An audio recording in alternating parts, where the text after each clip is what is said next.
One moment they were throwing a football around, the next they were hit by gunfire and running for their lives. Two boys are recovering tonight, victims in one of 3 shootings in a matter of barely 6 hours yesterday. This is so horrible. And First Coast News anchor Jeff Vallon spoke with one of those boys. Jeff is live outside JSO right now, updating us on this latest round of gun violence here in Jacksonville, Jeff.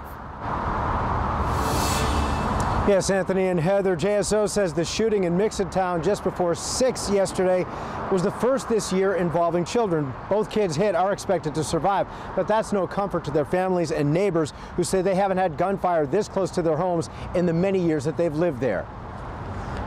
So you got hit. What did that feel like? I didn't feel it. He didn't even know he'd been shot. A 13-year-old struck by gunfire along with his 11-year-old friend, an apparent drive-by just before sunset Thursday while the young buddies were playing football at the corner of Lewis and Goodwin Streets. The victim and family asked that we not show their faces or house. We were outside and this car just pulls up and just starts shooting. Plenty of people heard it, including neighbors and the boy's grandmother. It was like pop, pop, pop, pop, pop. It was like 7 or 8 times. It was sounding like that. That's what I heard. So far, the victims and police don't believe the boys were the intended targets. Did you feel like they were aiming at you or at somebody else? They were aiming at somebody else because this car got shot up, and he specifically said they were shooting at him. Of course, that's no consolation. The only solace that neither boy was killed. The 11-year-old apparently suffering a bullet wound, broken bone. Because they could have killed these kids. It could have been a lot serious. This young victim, an avid skateboarder. And how soon do you think you're going to get back out on it?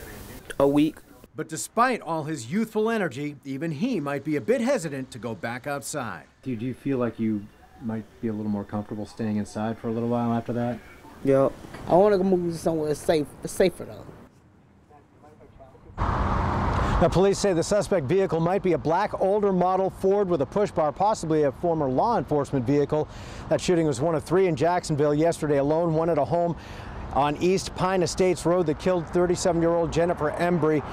JSO says lived at that home. A man was critically injured as well. In the 3rd shooting yesterday, a man was seriously injured late last night when he was shot outside a West Side strip club. Now, the mayor is out of town. However, he said in a statement that he is heartbroken by the shooting yesterday. Too many kids wake up in the areas where the city where violence stands in the way of their dreams. He remains committed to public safety and has continued to make investments in personnel and technology to help law enforcement.